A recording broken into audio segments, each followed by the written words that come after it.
एक साल में ही तूने यूपीएससी क्रैक कर लिया और वो भी इतनी बेहतरीन रैंक से और पहले अटेम्प्ट में। ऐसी कौन सी चीज जान ली जो लोग 5-5, 6-6 अटेम्प्ट देते रहते हैं, 5-5, 6-6, 7-7 साल से तैयारी करते रहते हैं?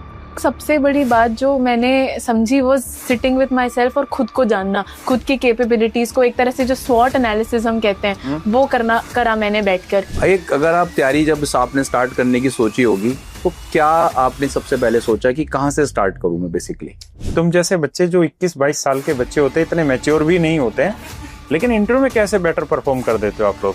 सोशल मीडिया है, यार दोस्त भी होंगे इस एज ग्रुप में, तो डिस्ट्रैक्शन हुआ क्यों नहीं? मेरे प्यारे बच्चों, आप सभी को नमस्कार। आपने हरियाणवी में एक कहावत सुनी होगी दंगल मूवी में कि छोरियां छोरों तो कम है। कि आज आपको एक ऐसी छोरी से मिलवा रहा हूं जिसकी यूपीएससी में रैंक है 61 और हरियाणा पीसीएस में उसकी रैंक थी 31 और तो छोरी का नाम है आस्था सिंह। तो मेरे प्यारे बच्चों, आप सभी का भी स्वागत है और बच्चे आपका भी स्वागत है। Thank you so much sir. एक ऐसी ब्रिलियंट स्टूडेंट जो मात्र 21 साल की एज में यूपीएससी एग्जाम क्लियर कर गई, ये अपने आप में बहुत बड़ी बात होती है इस एज में। और आप समझ सकते हैं जो बच्चा 21 साल की उम्र में यूपीएससी का एग्जाम क्लियर करता है उसके लिए अपॉर्चुनिटीज कितनी ज्यादा होती हैं और आखिरी के 10 साल वो किस किस पोस्ट पर रहेगा, ये आप अभी से सोच सकते हैं अगर आप यूपीएससी के बारे में थोड़ी बहुत भी जानकारी रखते हैं। तो आस्था, मेरा पहला सवाल तुझसे यही है कि इतनी छोटी उम्र में तूने पढ़ना कब से शुरू किया था यूपीएससी के लिए? सर मैंने प्रॉपर पढ़ाई तो यूपीएससी के लिए अपने ग्रेजुएशन के बाद ही शुरू की। 2023 जून में मैं ग्रेजुएट हुई। उसके बाद मैंने सिलेबस को अच्छे से जाना समझा एंड देन जुलाई से मैंने अपनी प्रॉपर प्रिपरेशन शुरू की। कौन सा जान लिया कि एक साल में ही तूने यूपीएससी क्रैक कर लिया और वो भी इतनी बेहतरीन रैंक से और पहले अटेम्प्ट में है? ऐसी कौन सी चीज जान ली जो लोग 5-5, 6-6 अटेम्प्ट देते रहते हैं, 5-5, 6-6, 7-7 साल से तैयारी करते रहते हैं और कुछ ऐसे बच्चे होनहार निकल के आते हैं जो मतलब फर्स्ट अटेम्प्ट में यूपीएससी निकाल लेते हैं। तो मुझे ये बता कि कौन कौन सी ऐसी चीजें थी जो तुझे लगता है कि तेरे सिलेक्शन में उन चीजों का बहुत बड़ा रोल रहा और उनकी वजह से तेरा सिलेक्शन इतना जल्दी पॉसिबल हुआ? सर आई थिंक सबसे बड़ी बात जो मैंने समझी वो सिटिंग विद माई सेल्फ और खुद को जानना, खुद की कैपेबिलिटीज को एक तरह से जो स्वॉट एनालिसिस हम कहते हैं वो करा मैंने बैठकर। जैसे अगर एग्जाम्पल से समझा पाए तो बहुत अच्छा है। तो जैसे मैंने रियलाइज किया कि मैं कॉलेज तो मैंने अपना दिल्ली में ही किया था बट SRCC से जी बट फिर मैंने सोचा कि शायद यूपीएससी की प्रेपरेशन करने में आपको मैक्सिमम टाइम अपना पढ़ाई में डिवोट करना चाहिए। बट अगर मैं दिल्ली में रहती तो ज्यादा टाइम मेरा बाकी चीजें, कभी अपनी लॉन्ड्री, कभी खाना, कभी फ्लैट की दिक्कतें, ये सारी चीजें करने में और अपनी मेंटल सैनिटी को मेंटेन करना मुश्किल होता मेरे लिए। और मैं चाहती थी कि मैं फर्स्ट अटेम्प्ट में क्लियर करूं। एक साल में मुझे पूरा सिलेबस भी प्रिपेयर करना था।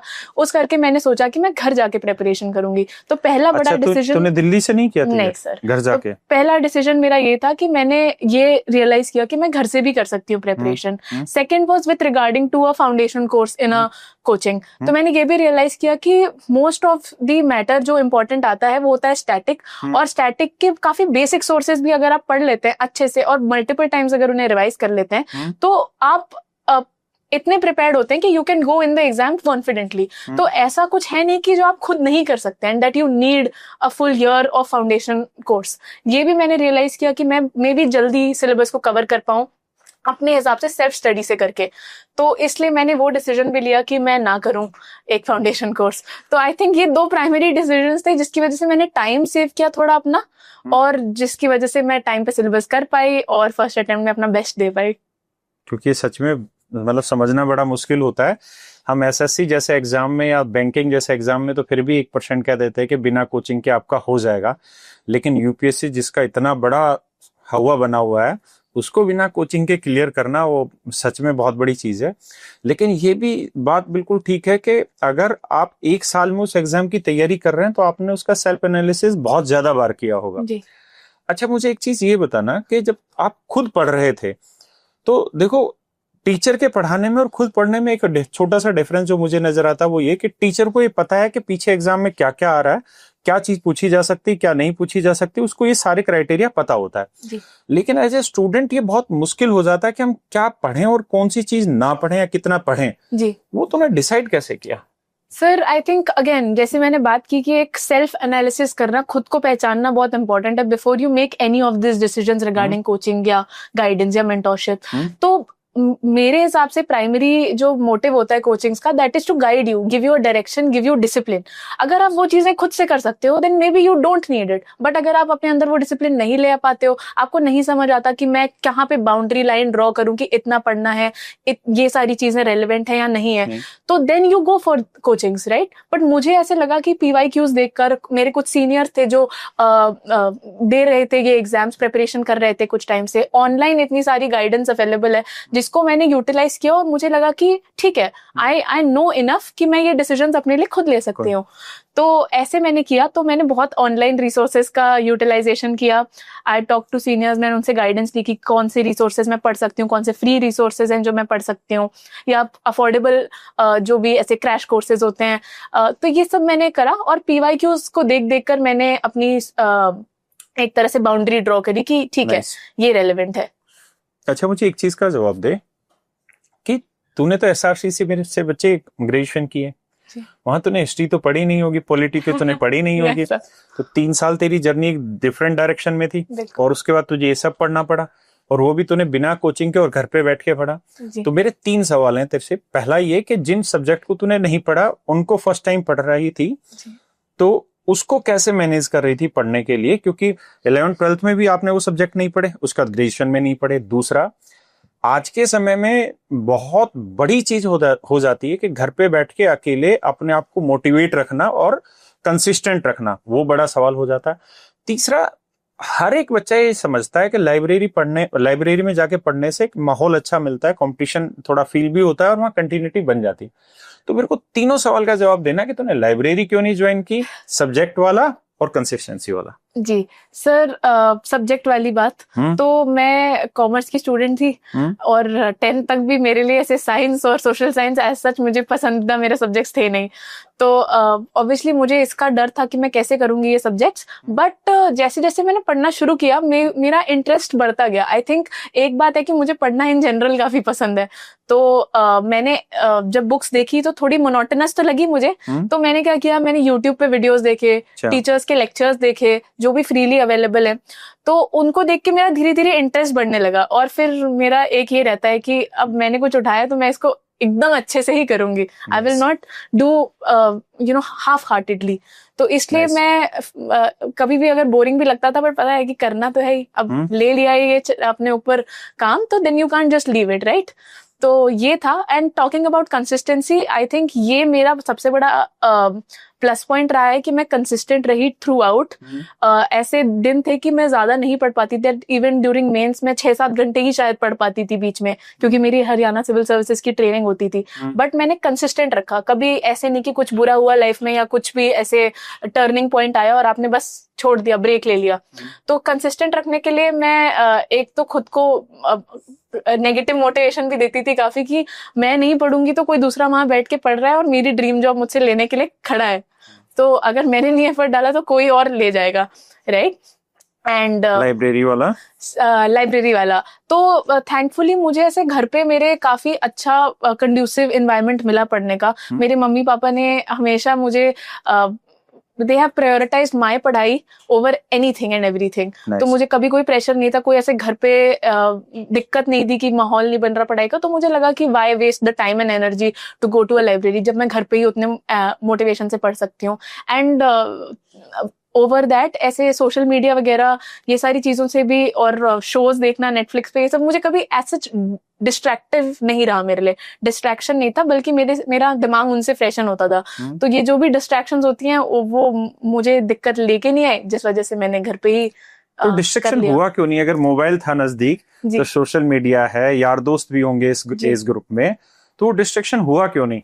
सर क्योंकि मैंने उसको कभी डिस्ट्रैक्शन की तरह देखा नहीं। मैं दिल्ली से पढ़ाई कर नहीं रही थी, मेरे पास कोई ऐसा कोई फ्रेंड ग्रुप, सपोर्ट ग्रुप था नहीं मेरे इमीडिएट विसिनिटी में कि मैं उनसे मिलके अपना दिमाग फ्रेशन अप कर लूं या कभी कुछ बातें कर ली, मिल लिए। तो इसलिए वो सोशल मीडिया एक तरह से एक ओनली आउटलेट था दुनिया से मिलने का। और मैं एक बबली इंसान हूँ, चर्पी इंसान हूँ, मुझे बातें करना लोगों से बहुत पसंद है। तो मैं समझ गया। तो कहीं ना कहीं मेरे लिए वो एक अच्छी चीज थी कि मैं अपने आप को फ्रेश रख पाती थी, कभी बात कर ली, दोस्तों से अपने दुख शेयर कर लिए, स्ट्रेस शेयर कर लिया। तो सोशल मीडिया यूज करते थे आप? जी। कितनी देर लगभग दिन में? ज्यादा देर नहीं, काफी, मतलब जो ब्रेक का टाइम होता है कि पढ़ा हमने 3-4 घंटे, उसके बाद फोन उठा के थोड़ा आधा घंटे चला लिया, फिर सोने से पहले थोड़ा चला लिया, और ऐसे करके। और इवन नेटफ्लिक्स, ये सारी चीजें मुझे देखना पसंद था क्योंकि उससे मेरा दिमाग थोड़ा फ्रेश रहता था। अच्छा, मुझे ये बताना कि 11th क्लास में आपने कॉमर्स ली जी, और फिर ग्रेजुएशन के बाद आप मूव किए यूपीएससी की तरफ। yes, तो 11th क्लास में जब कॉमर्स ली तो क्या सोच के लिया वहां पे, और फिर ये यूपीएससी की तरफ घूमे क्यों? तो 11 में तो सर कॉमर्स तो एक तरह से एक कॉम्प्रोमाइज का डिसीजन था। मैं कहीं ना कहीं आर्ट्स लेना चाहती थी, मेरे पापा राजी नहीं हो रहे थे कि साइंस ही लेनी है, तो मम्मी ने कहा कि एक मिडिल ग्राउंड ले लो, कॉमर्स ले लो बेटा। ऑनेस्टली ऐसे ही मैंने कॉमर्स लिया, बट मैंने काफी एंजॉय किया, कॉमर्स को पढ़ना मेरा बहुत इंटरेस्ट आया। बट फिर by the time 12th ended मैंने सोच लिया था कि मुझे यूपीएससी ही करना है, और फिर मैंने कहीं ना कहीं सोचा कि मे बी कॉमर्स अकाउंटेंसी इतना बेटर सब्जेक्ट नहीं होगा टू गो फॉर, मतलब पर्सनली मुझे लगा ऑप्शनल के लिए बेस्ट डिसीजन नहीं होगा। और इकोनॉमिक्स में मेरे नंबर भी अच्छे आए थे, as such even with career opportunities मुझे ऐसा लगता है इकोनॉमिक्स एक अच्छा ऑप्शन होता, और मुझे यूपीएससी करना था तो ऑप्शनल मैं इकोनॉमिक्स ही लेना चाहती थी।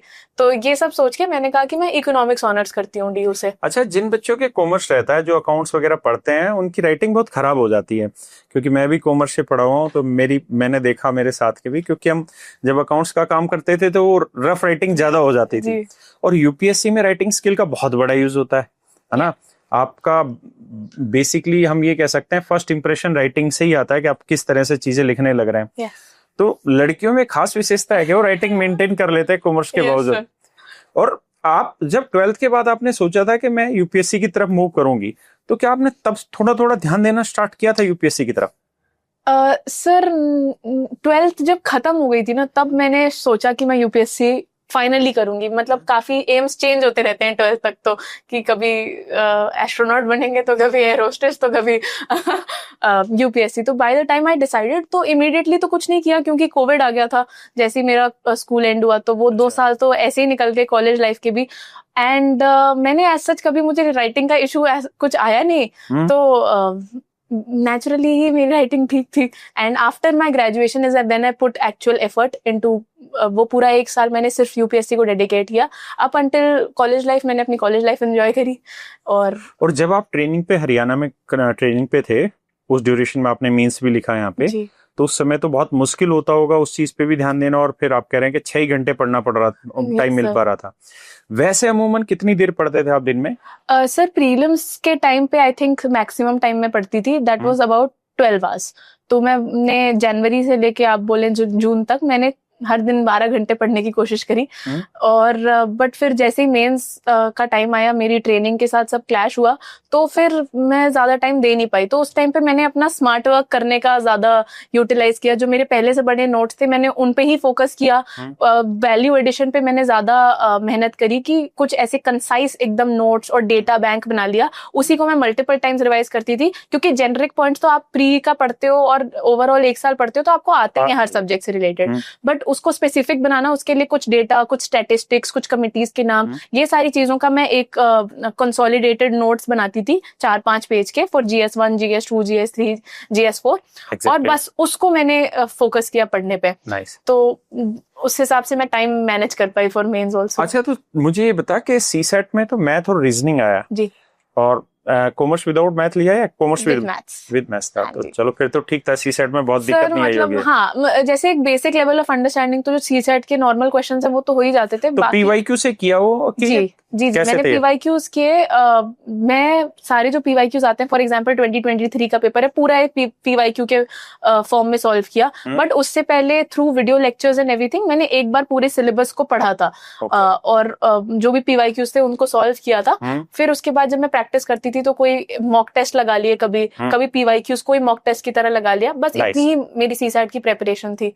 और इजीली हो गया सीसेट? जी, I think I scored 97 in CSAT. अच्छा, इंटरव्यू में मुझे बता कुछ कि तुम जैसे बच्चे जो 21-22 साल के बच्चे होते हैं, इतने मैच्योर भी नहीं होते हैं, लेकिन इंटरव्यू में कैसे बेटर परफॉर्म कर देते हो आप लोग?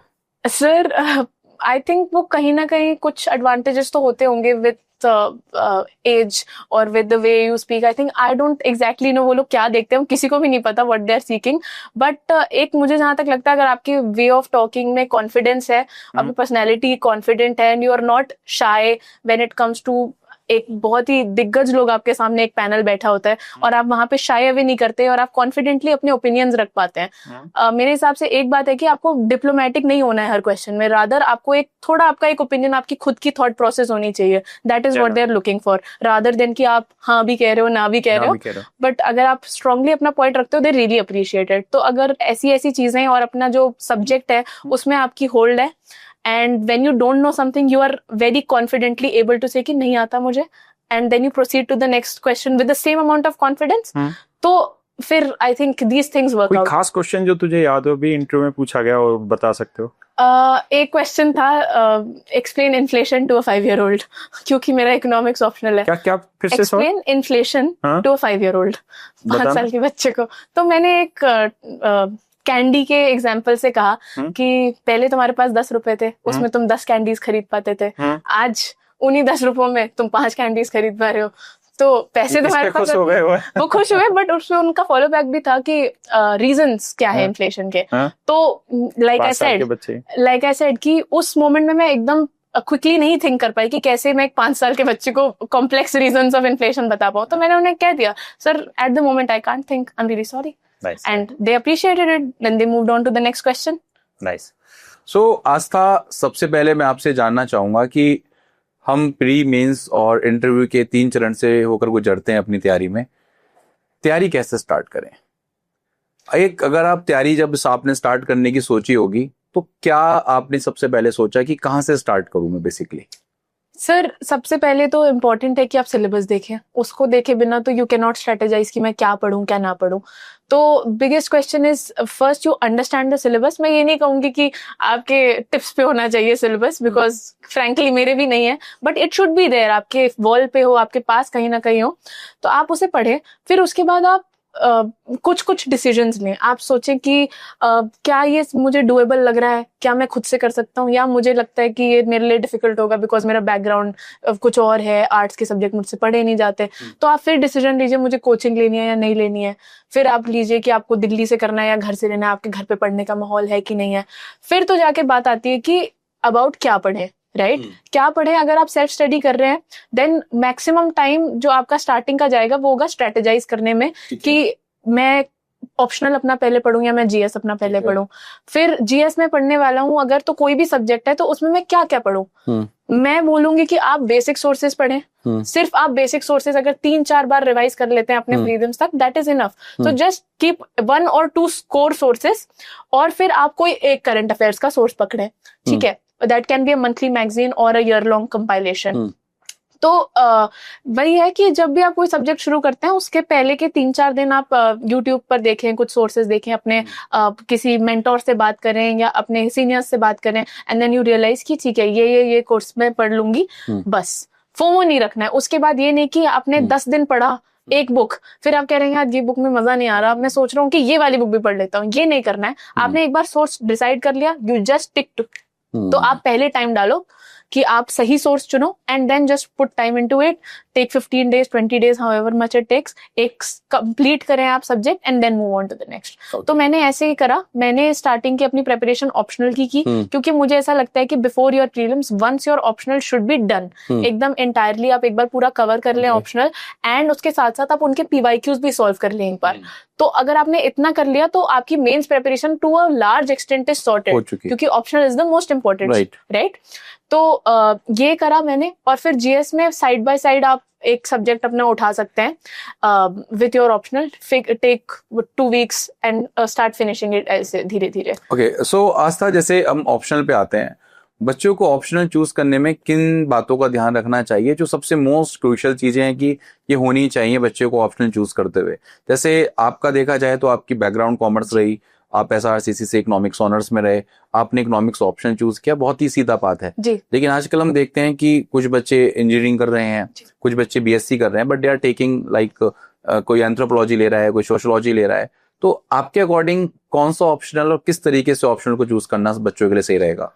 आई थिंक एक बात जो है कि you should not think of an optional as scoring और नॉट, कि इस ऑप्शनल में ज्यादा स्कोर आता है इसलिए मैं ये ऑप्शनल लूंगा, इसमें कम आता है। क्योंकि हमने देख लिया इस साल भी कि ऑप्शनल के scores in somewhat same range almost सारे सब्जेक्ट्स के रिवॉल्व कर रहे हैं, राइट, ठीक है, तो मे बी नंबर्स और the amount of marks you can score should not be your primary criteria. पहला criteria definitely should be your background मेरे Right, हिसाब से, right. क्योंकि अगर आपने किसी भी सब्जेक्ट में 3 साल की डिग्री करी है, यू विल स्टिल हैव एक फाउंडेशन, एक बेस होगा आपका Right. जिसपे आप बिल्डअप कर सकते हो. Any other subject that you start from scratch, उसको आपको समझने में टाइम लगेगा, उसमें इंटरेस्ट डेवलप करने में. एंड बेसिकली जो ऑप्शनल का सिलेबस होता है, it's equivalent to a degree का सिलेबस ऑलमोस्ट, राइट. तो फिर आपको अगर 3 साल का सिलेबस 3 महीने में करना पड़ रहा है, तो आपको ये भी सोचना है कि इज इट डूएबल. तो फर्स्ट थिंग कि आप कितना कंफर्टेबल हो अपने बैकग्राउंड वाले सब्जेक्ट में, try to give it a shot मेरे हिसाब से. Secondly your interest. ऐसा भी हो सकता है कि आपको अपनी डिग्री में बिल्कुल ही इंटरेस्ट नहीं हो, कि आपने बस पास कर ली, but you have no interest in it whatsoever. तो then you can go through the syllabus of other subjects that you have heard of, या आपको लगता है कि मे बी एंथ्रो मेरे लिए ज्यादा इट्स इंटरेस्टिंग या टेक्निकल थोड़ा होगा तो मैं कर सकता हूँ. तो फिर आप सिलेबस देखिए and then you make a decision. Do you think that you can study it for say 4 months 5 months और आप इसमें कर पाएंगे अच्छा, तो ये करें. And thirdly then it becomes marks.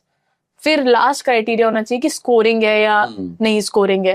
पर मेरे हिसाब से interest and your background should be sufficient for you to choose an optional. अच्छा, अगर हम बात करते हैं इकोनॉमिक्स की ही मैं बात अभी आपसे करूंगा. इकोनॉमिक्स में जो सिलेबस और प्रीवियस ईयर क्वेश्चन पेपर है फिलहाल, उसका क्या इंपॉर्टेंस आप देखते हैं अपकमिंग एग्जामिनेशन? कुछ हेल्पफुल है या फिर बिल्कुल हेल्पफुल नहीं है? डेफिनेटली पीवाईक्यूज तो मेरे हिसाब से होली ग्रेल है for optional, not just economics, for any subject. कि आप पीवाईक्यूज को देखे बिना आप अपना लेंथ एंड ब्रेड्थ डिसाइड ही नहीं कर सकते ऑप्शनल का. तो जैसे कि मैंने पढ़ाई करी और मेरे जो टीचर थे जिन्होंने मुझे इकोनॉमिक्स पढ़ाया, उनका पूरा कोर्स ही पीवाईक्यूज के अराउंड डिजाइन था. कि आज तक जैसे भी पीवाईक्यूज आए हैं जिस भी सिलेबस से, all of that needs to be covered in length. क्योंकि आए दिन मतलब every 3-4 years questions are repeated in a different wording. तो अगर आप पीवाईक्यूज को अच्छे से करते हैं और वो जो सारे टॉपिक्स उसमें उनको अच्छे से करते हैं, then for the most part your optional preparation is sorted. Okay, हाँ जी. अच्छा, अगर हम बात करें प्री, मेंस और इंटरव्यू की, तो आपको कौन सा फेज सबसे टफ लगता है तीनों में? सर डेफिनेटली प्रीलिम्स मेरे हिसाब से एक काफी ज्यादा अनसर्टेन स्टेज है. 1 marks here and there and you're in और आउट, राइट. तो वो है. And the thing is the way prelims is getting more and more unpredictable every year.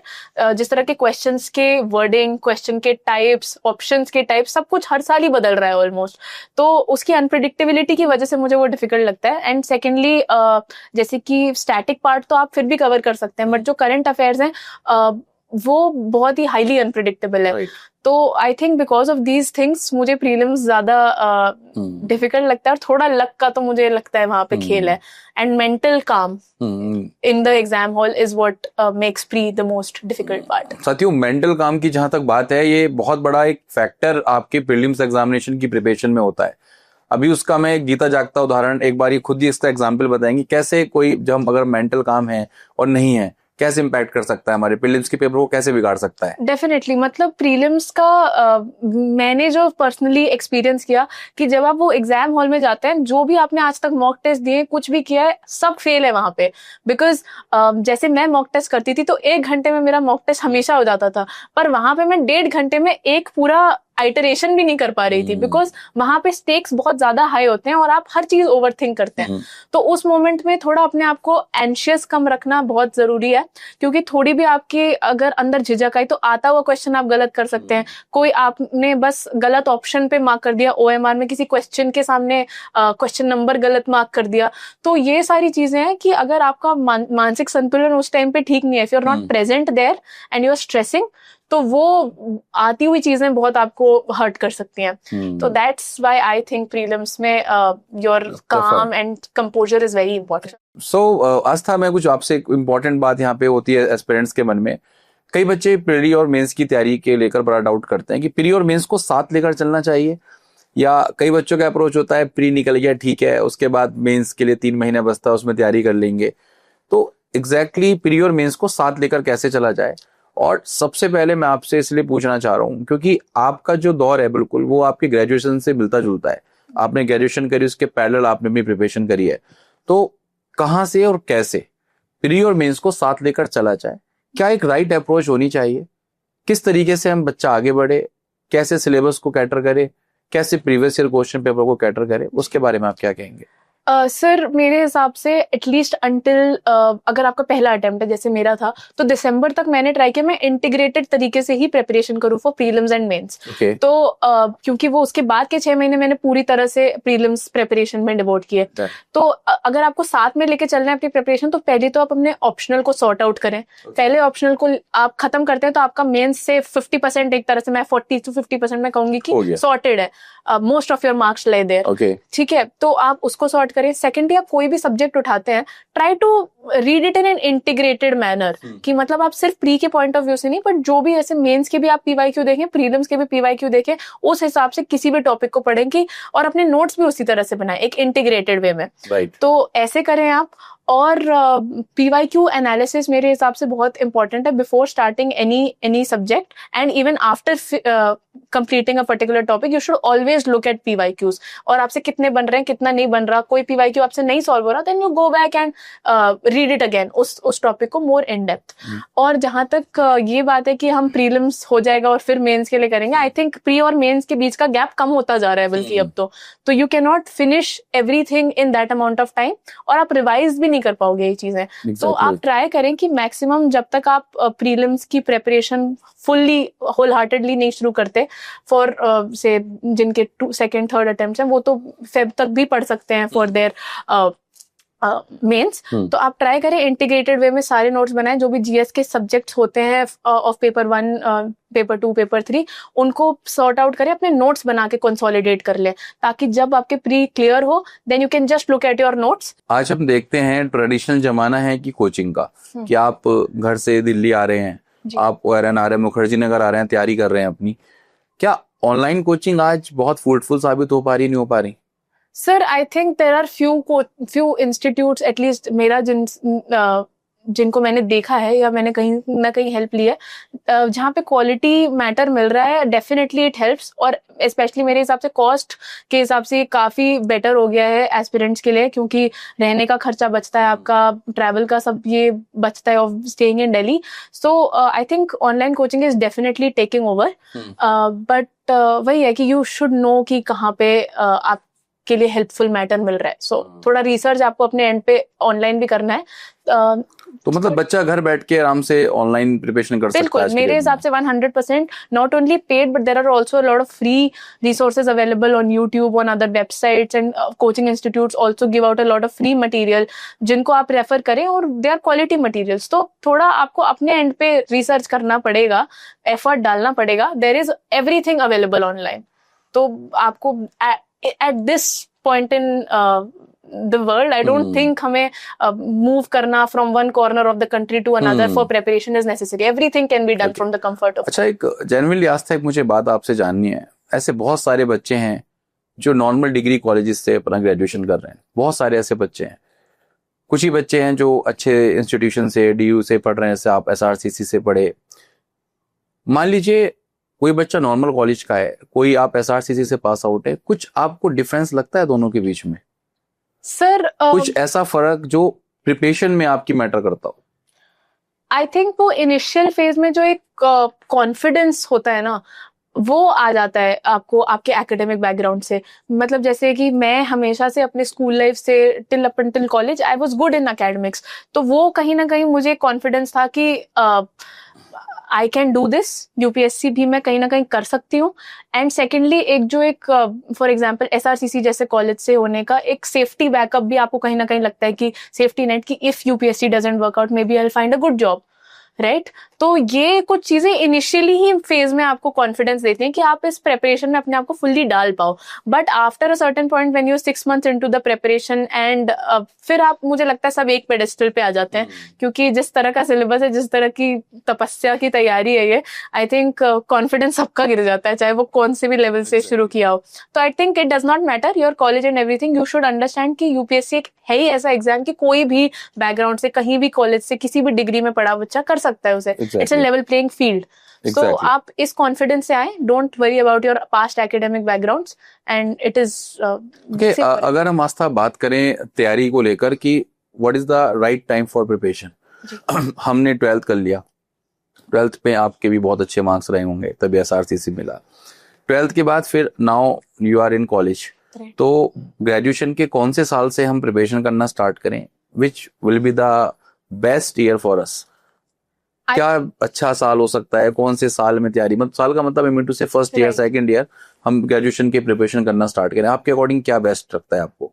Sir मैंने पर्सनली तो अपनी प्रिपरेशन कॉलेज के बाद शुरू करी, क्योंकि मेरा कॉलेज कोविड में था mostly, and last year of college I wanted to enjoy and at least live that college life जो मैंने लूज करी थी। तो मैंने कॉलेज के बाद शुरू की preparation, but I think by the last year of college you can start thinking about your preparation. Lot of people go for coachings, तो कोचिंग आप अगर कर पाए कहीं ना कहीं या किसी वे में ऑनलाइन, या आप थोड़ा बहुत अगर सिलेबस से टच में आना शुरू कर दें ड्यूरिंग ग्रेजुएशन। हाँ जी, सिलेबस से अगर आप मे बी एक टच में आ जाएं, आपको पता चल जाए ये सिलेबस है, ये रिसोर्सेज हैं, यहाँ से पढ़ना है, थोड़ा बहुत आइडिया लेते रहें, इतना भी काफी है। क्योंकि मेरे हिसाब से पर्सनली अगर आप टारगेटेड रिसोर्सेज पढ़ते हैं ना, तो वो 1 साल ऑफ प्रिपरेशन भी इनफ होता है। इट्स नॉट लाइक आपको 3-4 साल पढ़ना ही है, राइट? तो अगर आप अपने रिसोर्स फिगर आउट कर लें, अपनी most of the peripheral decisions regarding पढ़ाई भी अगर थर्ड ईयर में करना शुरू कर दें, तो I think it's doable. You don't have to lose out on all your prime years of college इसको करते हुए। मतलब ग्रेजुएशन बच्चा अच्छे से करे हम ड्यूरिंग दिस बहुत टाइम होता है, और अमूमन मैं देखता हूँ टाइम है ही बच्चों के पास। एग्जैक्टली, बिल्कुल। वो पेपर से पहले ही पढ़ रहे हैं, सेमेस्टर से पहले पढ़ रहे हैं, Definitely. और उनके पास एम्पल ऑफ टाइम है कि वो आराम से सब कुछ कर सकते हैं, कैरी आउट कर सकते हैं। अच्छा, एक बात मैं आपसे और जानना चाहता हूँ कि जैसे बच्चे स्टेट पीसीएस का एग्जाम देते हैं, यू आर द एग्जाम्पल, आपने हरियाणा पीसीएस भी क्लियर किया है and you also got 31 rank there. तो क्या स्टेट पीसीएस की तैयारी यूपीएससी के साथ करनी सही रहेगी आपके अकॉर्डिंग? आप क्या मतलब एक जेन्युइन सजेशन क्या है बच्चों को लेकर आपका? मैंने तैयारी अलग से कुछ करी नहीं थी स्टेट पीसीएस की। मेरा फर्स्ट अटेम्प्ट था, तो मुझे सब कुछ ही स्क्रैच से करना पड़ रहा था यहाँ पे। तो मैंने सिर्फ यूपीएससी का सिलेबस मोस्टली पढ़ा, और हरियाणा से रिलेटेड जो कुछ चीजें थी वो मैंने क्लोजर टू द एग्जाम्स पढ़ी। फर्स्ट अटेम्प्ट में आई वुडंट सजेस्ट कि आप ज्यादा स्टेट स्पेसिफिक अपना टारगेट रखें। आप यूपीएससी का ही अच्छे से मैटर करेंगे तो most of your state syllabus is also covered. For someone who has given a few attempts और अब वो चाहते हैं कि स्टेट के उसमें जाएं, तो भी बस मोस्टली आपकी यूपीएससी प्रिपरेशन ओवरलैप करेगी, एंड बस थोड़ा एफर्ट आप few weeks before your exam अगर स्टेट स्पेसिफिक चीजों, उसकी ज्योग्राफी, हिस्ट्री, कल्चर, ये सब पढ़ने में भी इन्वेस्ट करते हैं, तो वो हो जाएगा। I don't think one can prepare UPSC with state PCS simultaneously you can do that. या I don't think it's an issue. ज्यादा अलग से आपको कोई एफर्ट करने की जरूरत नहीं है। हाँ जी। अच्छा आस्था, जहां तक सोशल मीडिया की बात, अभी राकेश सर ने भी सोशल मीडिया की बात करी थी आपसे, तो सोशल मीडिया एक बहुत बड़ा डिस्ट्रैक्शन भी है। कुछ बच्चे समझदार हैं, कुछ लोग समझदार हैं। आजकल मैं अपने पेरेंट्स को देखता हूँ, अब दूसरों के पेरेंट्स को भी देखता हूँ, दादा दादी को देखता हूँ, तो आजकल ये देखने को मिल रहा है सब सोशल मीडिया पे जो ये उंगली है ये चलती जा रही है।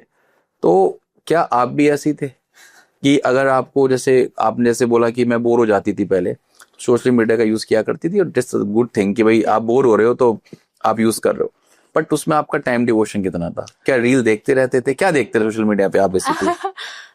मतलब फ्यू थिंग्स, जैसे मैं सोशल मीडिया एज सच बहुत ज्यादा तो नहीं चलाती थी। थोड़ा, मैं ऐसा नहीं कहूंगी मैंने कभी डीएक्टिवेट करके एकदम बंद कर दिया सब कुछ। For some time I did close to means, but other than that मैं थोड़ा बहुत चलाती थी। मुझे ऐसा था कि अगर मैंने फोन उठाया, मैंने इसे चला भी लिया आधे घंटे, मैंने रील्स देख भी ली, but the minute I keep it aside, मैं तुरंत पढ़ने बैठ सकती हूँ। मतलब मेरा ये नहीं था कि मेरे दिमाग में वो लिंगर करेगा और मैं उससे डिस्ट्रैक्ट होके अलग उसकी दुनिया में चल रही हूँ। That was never the problem with me personally, और मुझे ये पता था, तो इसलिए मेरे को उसको कभी अपनी लाइफ से डिलीट नहीं करना पड़ा, और मेरे लिए बर्डन नहीं था। But for some people it is difficult to manage social media with पढ़ाई और विद देयर वर्क, राइट? तो आपको अपने आप को पहचानना चाहिए पहले बात तो, कि आपके लिए ये इज इट हेल्पिंग यू और is it becoming a hurdle आपकी प्रिपरेशन में? If it's a hurdle then stay away from it. Exactly, है ना? तो आप अलग चीजों में अपना टाइम डालें। You can pursue your hobbies to freshen your mind, अपने माँ बाप से बात करें, अपने दोस्तों से मिले, वो कर सकते हैं। बट हाँ, थोड़ा सा सेल्फ इंट्रोस्पेक्शन चाहिए, अपने आप को समझना बिफोर। अच्छा, जैसे सीरीज वगैरह आती है, मूवीज वगैरह आती है, देखने जाते थे आप इस बीच में प्रिपरेशन के ड्यूरेशन में? मूवीज वगैरह एज सच तो नहीं देखने जाती थी मैं ज्यादा। कभी एक आधा बार कोई ऐसी बहुत अच्छी मूवी आ गई, ओपेनहाइमर जैसे आई थी, तो वो मैं देखने गई थी। नेटफ्लिक्स आई वुड वॉच, मैं खाने के टाइम लंच डिनर मुझे चाहिए होता था। नोट कि आप रात में बैठ गए तो लेके बैठ गए उसको, बिंज वॉचिंग सीरीज एंड, पढ़ाई एंड नहीं करनी बट सीरीज एंड करनी है बच्चों को आजकल। नहीं, ऐसा नहीं था। अच्छा, ऐसा टारगेट नहीं था। सो आस्था, ये जो यूपीएससी का, सीएससी का, आईएएस का सपना, कलेक्टर बनने का सपना, ये क्या परिवार में आपके कोई बैकग्राउंड है ऐसी सिविल सर्विसेज की, या फिर कहाँ से आपके मन में सपना आया इसका? Sir, no civil servants in my family and I am the first. But वो रहता है कि क्योंकि हम ईस्टर्न यूपी से हैं तो वहाँ पे एक एस्पिरेशन रहती है ऑलमोस्ट हर फैमिली में कि कलेक्टर बने। तो ऐसे ही मेरे दादाजी की भी एस्पिरेशन थी। May be looking at my personality, बचपन से ही मैं ऐसी ही हूँ। मैं झिझकती नहीं हूँ लोगों से बात करने में और एक स्ट्रॉन्ग पर्सनैलिटी हूँ। तो इस वजह से वो बचपन से मुझे कहते थे कि मैं डीएम बनूंगी, कलेक्टर बनूंगी। तो वो कहीं ना कहीं थोड़ा सा ऐसा लगता था कि हाँ ये भी है एक। बट द थिंग इज, मैंने उस बेसिस पे अपना डिसीजन नहीं बनाया। जैसे जैसे मैं बड़ी हुई काफी अलग जगह पे मेरा दिमाग गया कि मैं दूसरा करियर परस्यू करूं। बट ओवर टाइम मैंने जब इस जॉब को और पहचाना डीपली एंड अंडरस्टूड, फिर अपने एप्टीट्यूड से मेजर किया तो लगा कि मैं अपना बेस्ट दे पाऊंगी इसमें, ये करियर फिर मैंने अपना उस तरह से चूज किया। अच्छा, 21 साल की एज में life before becoming an IAS और life after becoming an IAS, क्या लग रहा है आपको? क्या चेंज लग रहा है? आपके दोस्त, आपके रिलेटिव्स क्या मायने आजकल, कैसा सबको लग रहा है, मतलब कैसा फील हो रहा है उनको भी और आपको भी? डेफिनेटली एक वो बात होती है ना कि ओवरनाइट आपकी लाइफ चेंज हो जाती है, वो हो गई है। बट द थिंग इज, मुझे एक पर्सनल लेवल पे इतना फील नहीं होता क्योंकि अगेन मेरे दोस्त वही हैं, मेरी लाइफ में जिस तरह की लाइफस्टाइल जीती हूँ वो आज भी वही है। All of these things are same. But मेरे माता पिता की लाइफ, मेरे खानदान में मेरे रिश्तेदारों की life, all of it I have seen changing. The status upgrade that I have seen instantly overnight, और उनके लिए जितनी बड़ी बात है उतनी शायद मेरे लिए अभी नहीं लगती। मुझे बस रिलीफ है कि मुझे एग्जाम वापस नहीं देना, बट उनके लिए एक कुछ नेक्स्ट लेवल लाइफस्टाइल का एक अनलॉक हो गया है। तो हाँ, I see everyone is very happy, everyone is great, everyone is very nice now. But हाँ, चार मैं आपसे पॉइंटर्स, बस छोटे छोटे पॉइंटर्स आपसे पूछूंगा, आप बस मुझे कुछ ही लाइन में आंसर करेंगे। बच्चों के लिए नोट्स मेकिंग कितनी जरूरी है? Notes making is important for some subjects, not for all subjects. जो भी आपके मेंस के सब्जेक्ट्स होते हैं, main specific, definitely make notes for that. Prelims के जो कोर सोर्सेज जिनमें लगते हैं, for example Laxmikanth for polity, कोई जरूरत नहीं है नोट्स बनाने की। Okay, like that. Okay, if we talk about time management, तो बच्चे को एक मतलब कंसिस्टेंटली कितना पढ़ना चाहिए, जरूरी है उसके लिए? It depends. अगर आप पूरे साल कंसिस्टेंटली पढ़ रहे हैं तो आप 8 hours अगर पढ़ते हैं, I think that's good. Closer to the exam जैसे जैसे आप पहुंचते हैं वो आप 12 hours भी कर सकते हैं उस चीज को। बट हाँ, एफर्ट लगेगा इतना। What about revision? रिवीजन कितना जरूरी है एस्पिरेंट्स की लाइफ में? At least 3 revisions before prelims for your core sources is important. और अपने करंट अफेयर्स को भी एटलीस्ट 3 बार रिवाइज करें। तो उससे अब वो होगा कितना उसमें से आएगा, it's not in your control, but आपको कॉन्फिडेंस रहेगा जैसे आप एग्जाम हॉल में जाएंगे कि मैंने जितना अपने लिए रखा था पढ़ने के लिए वो मैंने रिवाइज कर लिया। So revision is extremely important. What about balance study? As in balance study means pre mains, और कितना पढ़ना है? मतलब बच्चों को आजकल क्या हो रहा है कि बच्चे पीएचडी करने की सोच लेते हैं। जैसे सपोज मुझे पॉलिटी बहुत पसंद है, ठीक है, तो बच्चे पता लगा पॉलिटी की 4-5 किताब लिया है, 4-5 बुक्स लिया है, उसमें पढ़ते जा रहे हैं। तो वो बैलेंस स्टडी का जो नेचर है बच्चों को आप क्या सजेस्ट करेंगे उस रिगार्डिंग? मतलब it is a very common sensical बात की, मतलब अगर 10 सब्जेक्ट्स हैं, 8 सब्जेक्ट, जितने भी सब्जेक्ट्स हैं, सब कोई एक सब्जेक्ट का ज्यादा वेटेज नहीं है as compared to other. You need to know कि अगर आपको ये एग्जाम पास करना है तो आपको सब सब्जेक्ट्स में अच्छा होना है, आपको किसी में भी बहुत अच्छा या ज्ञाता नहीं होना है। So just keeping a control on your temptations of overdoing it is important. मतलब रियलिस्टिक होना जरूरी है इसमें। मतलब stick to your syllabus. Yes, stick to syllabus, just do as much as important. कोई जरूरत नहीं है एक्सट्रीम लेंथ्स पे पहुंचने की। सो लास्ट में मैं अपने एस्पिरेंट से, हमारे जो कैरियर आईएएस पे बच्चे देख रहे हैं, मैं सुन रहे हैं आपको सबको, आप उनसे क्या कहना चाहेंगे कि वो कैसे मोटिवेट हो आपसे? 2 लाइन 2 शब्द आप क्या लास्ट में कहना चाहेंगे हमारे एस्पिरेंट से? मैं बस ये कहना चाहूंगी कि this is not an easy preparation. I will not से कि बहुत आसान है, कि ये 1 साल में ही हो जाएगा या 2 साल में ही हो जाएगा। But if you have made this decision then just don't get scared by it. आप ये ना सोचें कि ये तो अनडूएबल है, ये तो मैं कर ही नहीं सकता। If you have chosen this career for yourself then put every ounce of effort जो आप डाल सकते हो। बी कंसिस्टेंट, बी डिसिप्लिन्ड, क्योंकि if you are not working, then there's someone else working every day to take your dreams away from you. So just put in your entire self, believe in yourself. If anyone can do this, it's you. Okay, thank you. ये थी हमारे साथ आस्था सिंह, जिन्होंने UPSC CSC के हाल ही result में rank 61 हासिल करी और बहुत ही कम उम्र में, मात्र 21 साल की उम्र में इन्होंने सफलता को अर्जित किया। मैं आस्था आपके आने वाले करियर के लिए आपको बेस्ट ऑफ लक कहना चाहूंगा करियर की टीम से, कि आप एडमिनिस्ट्रेशन में बहुत अच्छा परफॉर्म करें। और आई थिंक अगर सब कुछ सही रहा, और जहां तक हमारे सीनियर्स का मानना है, तो माइट बी ये एक दिन कैबिनेट सेक्रेटरी के पद पर जरूर विराजमान होंगी, ऐसा हमारा विश्वास है। Thank you. Thank you so much.